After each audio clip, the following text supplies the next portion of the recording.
We all have a mind, we have a body, and then we have our spirit, the soul.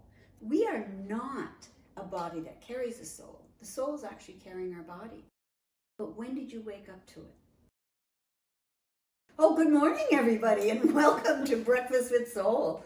Look at us. This is our very first episode, and we are so happy that you are joining both myself, Lilly White, and Louise Bellew from Sage Wisdom.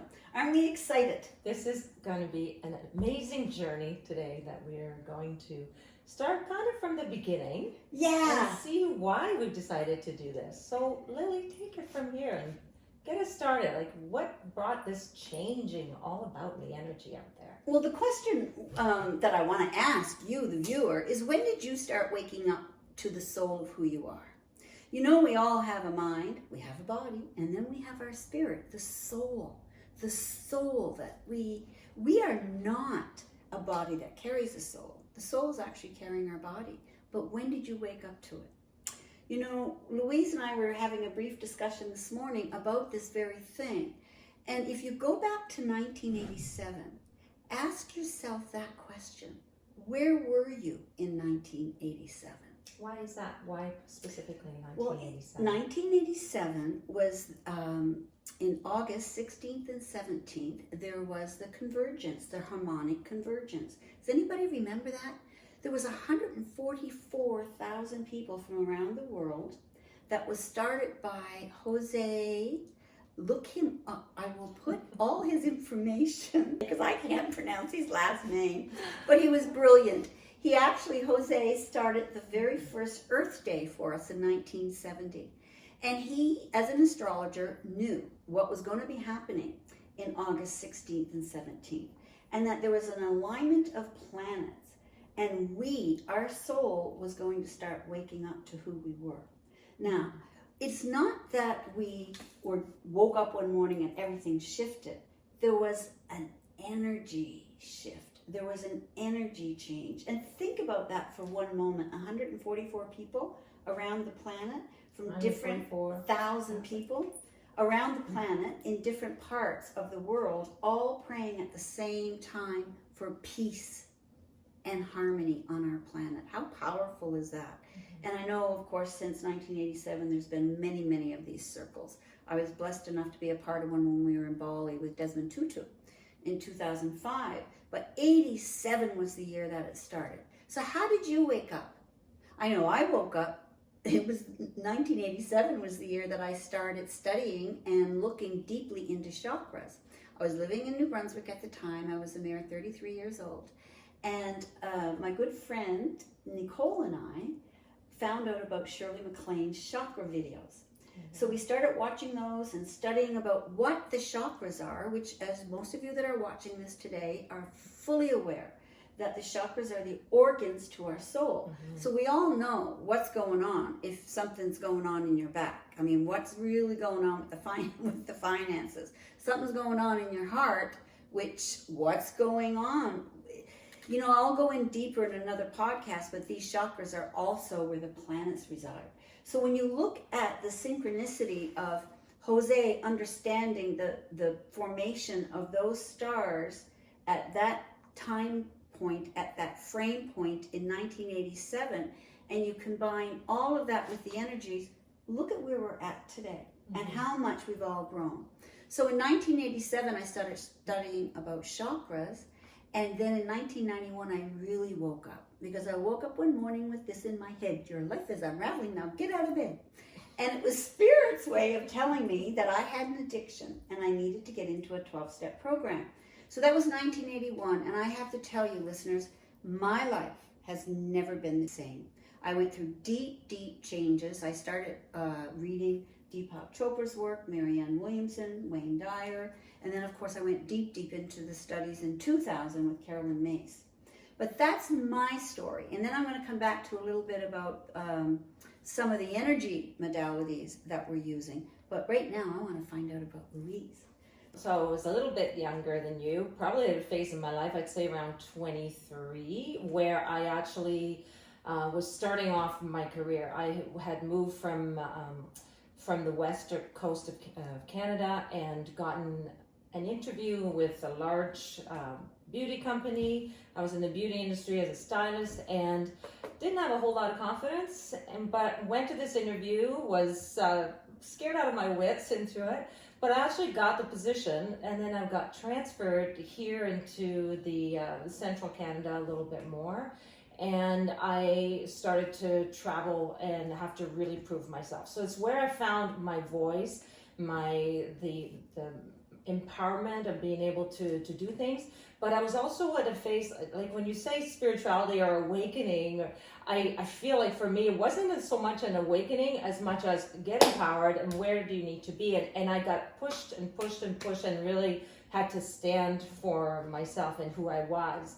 And it kind of goes into the life phase that we're at. If you're looking at on an Ayurvedic principle and Eastern philosophy, since you spoke about chakras, is that everything has elements, the earth, us, absolutely everything has elements.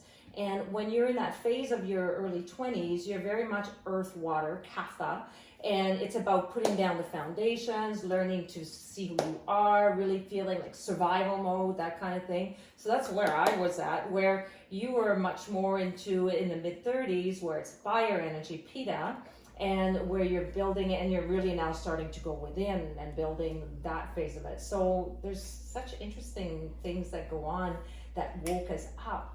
And then we mentioned 91, which would have been just a few years later. Then I had that other shift almost in that same timing as you, where I discovered Reiki for the first time as I was trying to make a job change, and I had been persisting and pushing and pushing and pushing, trying to get an answer to move to a different location. And finally, being upset nothing was happening, I'm amongst a couple of friends after we've been doing meditation, and they said, Louise, you're really upset, why don't you lie down? And they did Reiki on me. Well, I go back to work the next day, and all of a sudden, all these doors are opening, and I'm like, what has shifted? Suddenly, it's like opportunities open, but I had surrendered. I had finally just said, stop trying to control it, just surrender.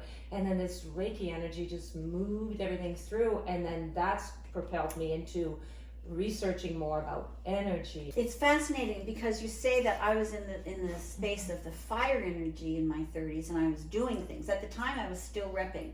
I was on the road quite a bit with Crabtree and Evelyn and Canadian greeting cards. And that gave me such a great opportunity to study because I was listening to all these tapes all the time. Plus, of course, throwing myself into that program.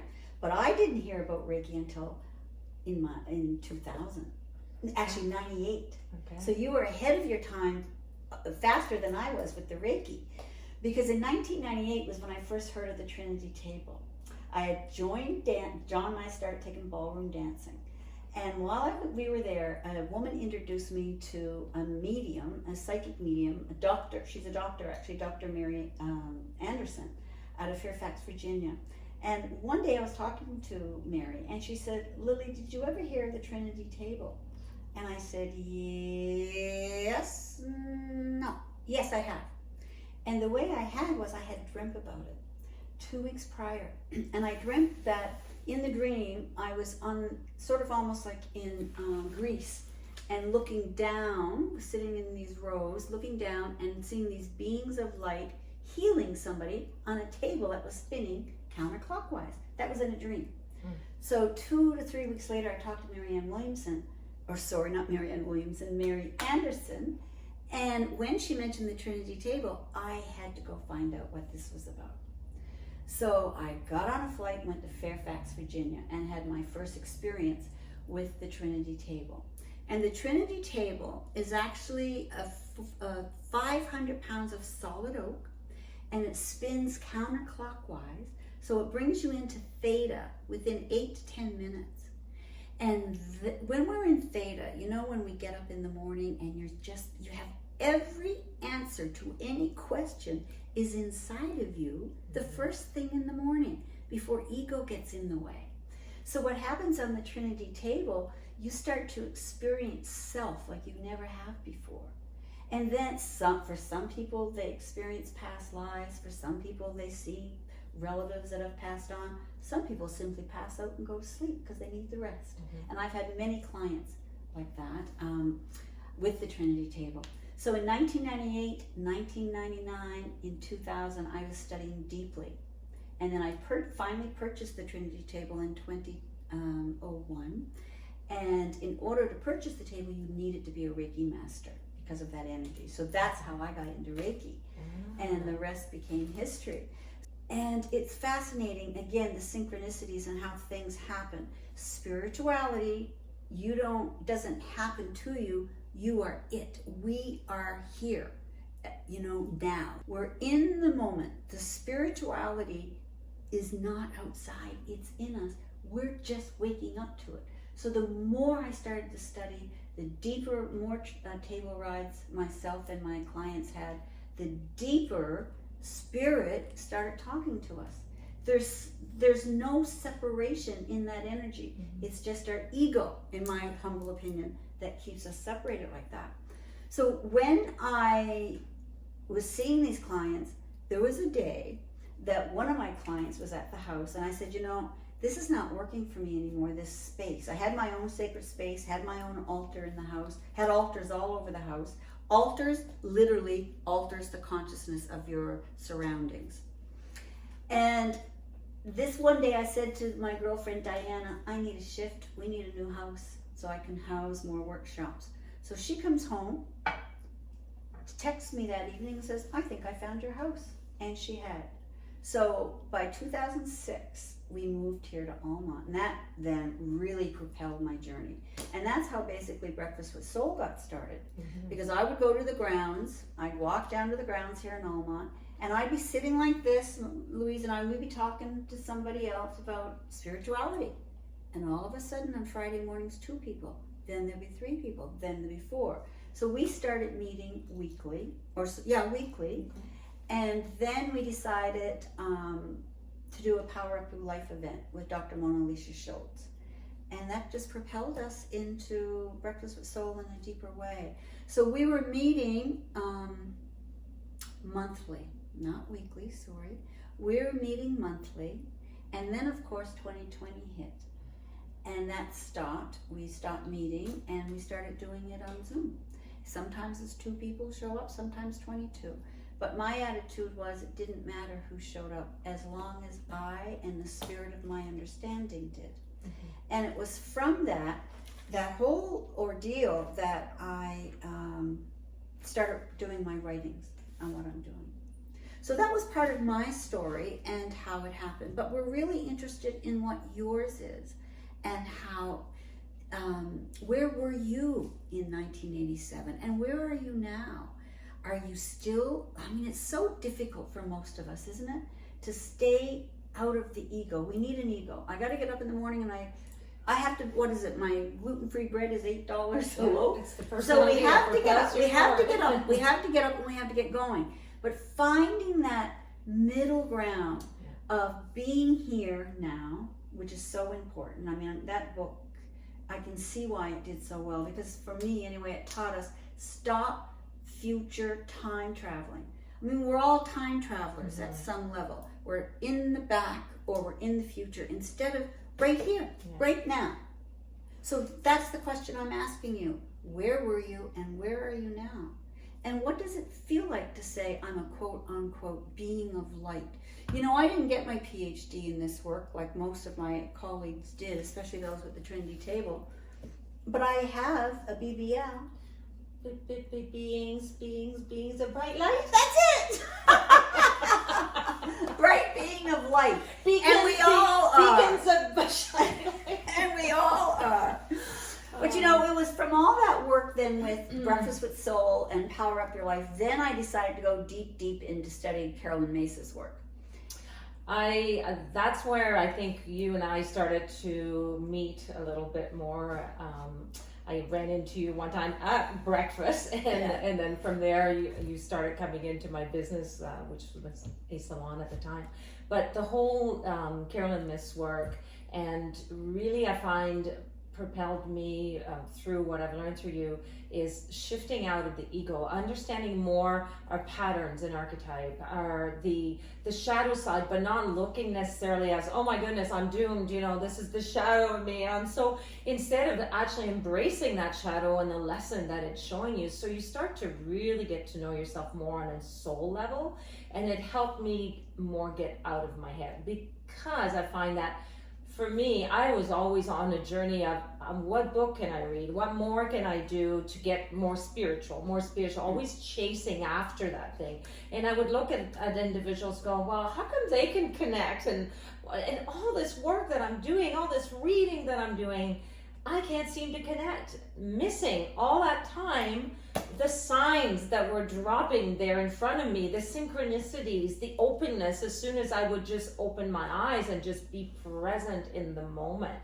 And so some of that work really helped to kind of shift me up being present and now, having a look at what's this teaching me, the shadow part of what I'm doing that's not so not serving me at my highest will. And so it's interesting when you say, where were you in 87?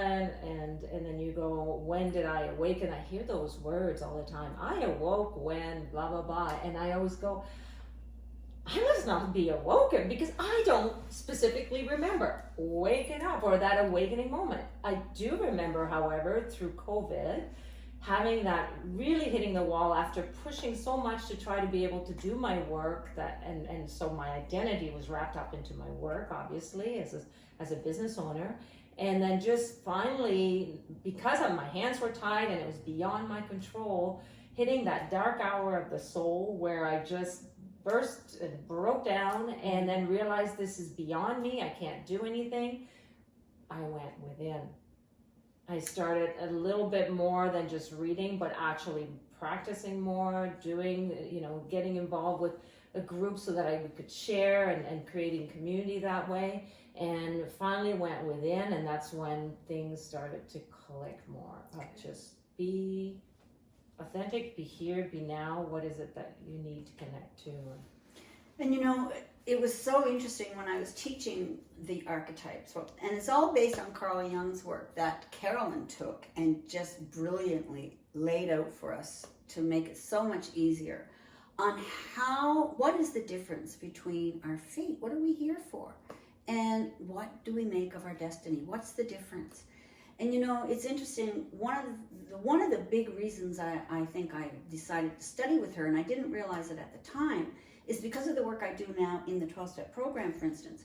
In the program, we have what we call character defects. And I've always been very, to back off from that. Because what happens is, it's telling me I'm not good enough, or there's something wrong with me. And I am perfection. We all are, each and every one of us, in the light of who we are and the connection to the collective. We are sacred. We are whole. We are holy. It's the ego that has a tendency to separate. So the word patterns of behavior instead of character defects, I could ride that wave. So that's why I put my whole heart and my soul into her work.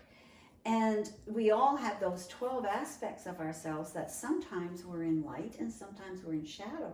But how do you know yourself unless you know what your patterns are? So that's part of some of the work that I personally have been doing all these years in workshops and with individuals. Now, Louise has just started something new that she's been doing with work with individuals. And the reason that we're happy that you're here and that we really want you to know that this is your podcast is because there's so many different ways for us to tap in to our truth, our love. I personally like to think of the God of my understanding as love. If I'm not in light, I'm not in love. God resides inside of me. And the best way I ever heard someone talk about spirituality, a conversation I had with someone, was Baker Bob, right here in Almont. I'll let him know that I mentioned him today. And we used to be able to do our Breakfast with Soul as a group at his bakery. And one day he's kneading his bread and he's saying, well, I don't get everything that you guys do because I'm not very spiritual. And I said, Bob, look at you. You're feeding the masses. Mm-hmm. You're devoted to what you do. How could that be more spiritual? Baking a cake for someone you love. We don't need to be spiritual. Mm-hmm. We are connected to a light that's so divine in us, but we forgot. Mm-hmm. We forget. And I can only speak for myself, allow people, places, and things outside of me to dictate who they think I am. And for years I tried to fit into that until I started doing the work with Carolyn. And then I was able to stand on my 2 feet and say, here I am. What do you want of me? And the other big lesson from her is, how do I best serve? We're here, not because I deserve anything. It's to serve humanity. You get up every morning with, how do I best serve humanity? So go back to you. I've been using all these other modalities. Now tell us a little bit about all the things you do, because you are one of the most creative people I know. And I do not say that lightly. Wow, everything you touch turns to gold. Everything. Well, thank you very much for that. That's really kind of you. One of the biggest things for me has always been, I from being a child, I was always creating something, whether it be make-believe or creating a house or creating this and that. So when I first started in my career, it was as a hairstylist, as a program. And I didn't feel very good about myself because I had dropped out of engineering and dropped out of this. And then I just took what I thought, well, this will be easy. And lo and behold, it became a big propel for me for my career. I worked 11 years with L'Oreal doing education for salons and then sales and then shows, all kinds of things. And then when I came to this area in 2000 and just decided to leave the corporate world to do my own business, I started a salon in my home, and then it'll expand over the years into a full spa. And it was always about sharing the beauty of transformation, but it was very much sort of the outer part, but yet, although I was in service, there was part of me that was, you could see I was kind of parallel into that, where if somebody said, I'm at the hairdresser's, I would go, just, I feel so, and that's when I realized I was in the ego of it. I needed to have better self-esteem about what I did and through it, but I didn't see it at the time. And then over the years, I started doing also the Reiki and Shirodara, and studying with an East Indian doctor, learning some of the methods of the Eastern philosophies, explored shamanism, explored so many different energy work with it, as well as I was continuing to do hair and doing more of the creative over the people. And then just wanted, I'd love to paint, I'd love to do music. So at one point I picked up a cello, and then I started to teach myself a little bit about cello, only because the strings would just grab my heart each time. And I thought, I'm 47 at the time, and I just want to do it. It's not like I'm going to go play in an orchestra. I'm just going to it's for me. And so that's been an interesting journey of just learning the different classical string instruments, just for the pure enjoyment of it, as much as I beat myself up. First concert. I remember, John, I went to your first concert. I loved it. And then I thought, maybe stick to something that I'm more comfortable with. And I picked up the paintbrush, and so I do that on a daily basis when I do colors and things like that. Yeah. And so I went to Venice in 2017 with a group of artists and went and painted. And I remember the first time standing on the edge of the canals and people stopping as I'm setting up my outdoor painting thing along with this small group of 10 that we're with, and they were asking me questions, and I'm going, oh, don't ask me, like, I'm not an artist, I'm just doing this. Again, always not really being in the moment and seeing where your expression is at. And so I came home from that and then just started getting into the art and started to paint. And I think that's where I started really feeling that connection with me of just channeling what I paint when I feel like painting. Sometimes I take a break and then I'm creating it another way.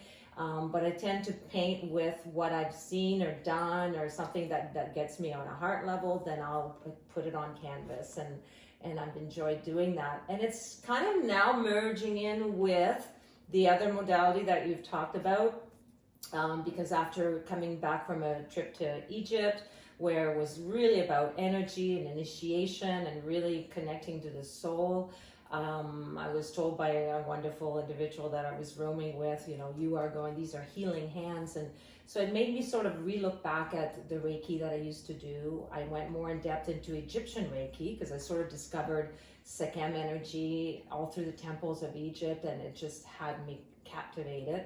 So I studied a bit of that, and then through that and hearing about Egypt and King Tut, I stumbled on an individual she was on a show on Gaia, Sarah Breslin Cosme, who started talking about King Tut and all these QHHT, which is quantum healing hypnosis technique by Dolores Cannon, and I just went, that's so me. I'm talking to my clients every day in the salon, and we're sharing things, and why is this pulling me? So I hit the roll and I took it, and oh my goodness, it is such an amazing journey. I've done just in my level 1, but at the same time, the people that it's bringing towards me for this, which is very much on an energetic level, what's in vibration. And through this technique, we're basically allowing people to really get into, you mentioned earlier with your Trinity table of going into Theta, that's basically what we're tapping into, is we spend time getting to know the individual through an interview. And then when we set up to do a hypnosis session, we're just bringing them very naturally into the state of Theta, which we experience every day upon awakening, as we're coming out of the dream, where you're really connected to the higher self. And at night, when we go and start to drift off to sleep, where we start to get those images that come in. So we, through this beautiful induction that Dolores developed, bring the individual into Theta, and then from there they'll connect to the higher self. So it might be that their experiences are past lives, present life when they were younger, future lives, out in outer space, in between lives. I mean, the sky is the limit. And so what it does is, through this, is it really allows for, even from my perspective as a practitioner, to connect to the fact that we are the higher self. When you're finally touching base with the subconscious at the end of this session, and we're really talking to the subconscious or the higher self, it's us, the soul. And I had a chance also to experience being on the receiving end, to have a session, which I really wanted to do so that I could actually know what it feels like and what my clients are going through.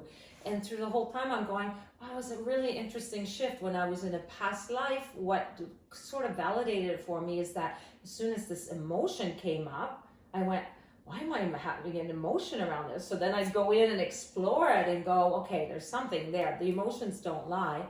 And so I'd go in and explore it. And then when we went to the end of all these lives that I viewed, and I touched base more with my subconscious or my higher self, I sort of went, well, that's me. But I feel so grounded. It's like, I know this. Isn't that interesting? So there it is. Just be here. It's this, we are a spirit in the physical body to experience this life, to bring in aspects like I'm getting a chance to experience this around me, and then when I go to the next dimension, I take all this with me in my soul. So it just finally got me going out of my head, and it's all happening here at the same time.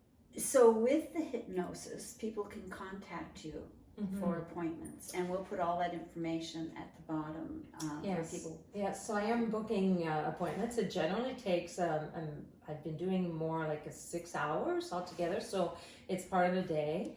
And so I am doing the internship at the moment, where I still have a few sessions left that are free. I'm hoping to do some work. It's been kind of playing with my mind of doing something more through donations for the beginning part, maybe through a well-known charity in the area. So I'm looking into that.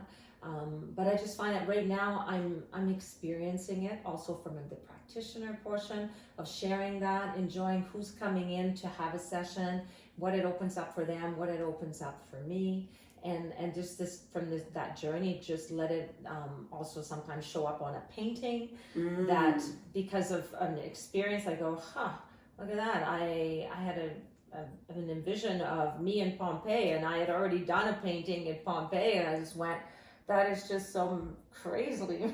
What's going to be fascinating for you, the viewer, if you're interested in taking part in this hypnosis that originated really from Egypt. Is that what I understand? No. This one is it was developed by Dolores Cannon. It is Dolores Cannon's work. And okay. she worked on this 40 years of work, many books, many studies, and so the late Dolores, she passed in 2014, and now they've continued the university. Her daughter Julia Cannon has continued on, and there are people being taking and becoming QHHT practitioners across the world, quantum healing hypnosis technique. Do you want to take part in this? Because she still has some space left while she's doing her internship. So we'll put all that information at the end of this podcast today. And also I want you to know that if you're interested in the Trinity Table, we downsize. My husband and I, we'll have 50 years this year. Nice. Congratulations. Thank you. That's We downsized. So I actually sold it to a friend of mine in Mamatic at Darpan's at Mamatic Natural Market. But I do go there once a week if you're interested. She does take clients, but I also still see some of my other clients. So if you're interested, we'll put that there also. But what do you do? What have you been doing since 1987? What have you been doing since this morning? What are you doing to stay connected to the soul of who you are? We want to know. So what I'd like for you to do is, if you like this video, let us know. If you want to find out more about what we do, because we're going to be meeting once a month. I will be doing my own little thing once a week, but myself and Louise will be meeting once a month. So what we'd like for you to do is tell us what you'd like to hear about in these podcasts. The next one, I'm going to go deeper into fate destiny. I started something called AAA, which is actually angels, because I am an angel therapist, archetypes, and astrology. And we'll go deeper into that in the next podcast. What do you do to co-create with the universe? Because that's all spirituality is, my friends, my dear soul companions. Do not put yourself anywhere at a disadvantage of saying, I don't know. You do know. Every answer we need is inside us. All Louise and I want to do is push and say, come on, wake up, wake up. Here you are. And everything is just for today. So I'm going to leave you with a small prayer. We are going to leave you with a small prayer. 365 ways to power up your life. And today, it's all about sharing. So I'd like to share it with you, if I may, as we close. It's day 166 today. The spirit of sharing. What is spiritual sharing? Do we share because it makes us feel good? Are we not feeling our ego sometimes? Spiritual sharing is sharing even when it's uncomfortable. So at the end of this podcast, write down the things that make you feel uncomfortable and how we can help you with that. For example, we're not sharing spiritually if we withhold compliments about someone's good deeds because we have an issue with that person. Spiritual sharing brings many blessings into our lives. We may not even be aware of them. The more uncomfortable it is for us, the more our souls evolve. I want to say that again. The more uncomfortable it is for us, the more our souls evolve, because then our ego has to get out of the way. It's interesting that you said that's beautiful. Thank you. Just for today, let the spirit of unconditional sharing have us. Thank you. In doing one of the sessions of hypnosis, the individual was in between lives, and so they're seeing a lot of white, and then suddenly it looks like there's a whole council of beings, all the way, 12 of them, all around this individual, and then they started getting very emotional on the fact that they were being told they were going back. And I said, what's happening? What's going on with these things? Are they around you? And I have to go back. I have to go back to Earth. And well, why is that making you upset? It's going to be hard. It's going to be hard. So then we're asking, well, ask them, like, why? Why are you going back? If you're talking, can you talk to them? Well, the biggest part of it was that was the biggest message, is that we choose the life that we come. That's right. And sometimes we sign up for hard lives, because the harder we choose our choices and the more we try to do things, the more we are expansion of our soul. And so therefore, sometimes we forget, of course, when we get here, we go, what did I sign up for?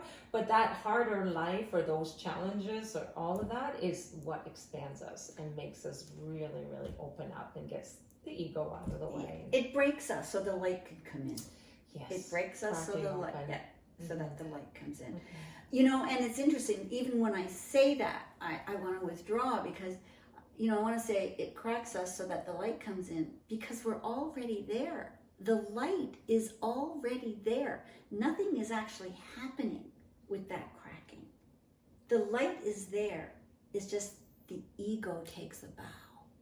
The ego says, I know my place, because my soul is so much deeper than I ever thought. That's why it's always just for today. So we're really glad that you've joined us today. And please remember, this is not just about Lilly and Louise. This is about you. Tell us what you would like discussed, because at some point when we get really comfortable with this, we're going to be doing live so that we can start answering some of your questions. And you may have some questions you want us to answer, or vice versa. This is your podcast. So please be sure to join us again. We'll stay in touch. Have a great day. And remember, just for today, let the breakfast of your soul have you. Eat well. Nourish mind, body, spirit. That's why we're here. Thank you. Thank you. Pleasure to always share the journey with you. So much fun.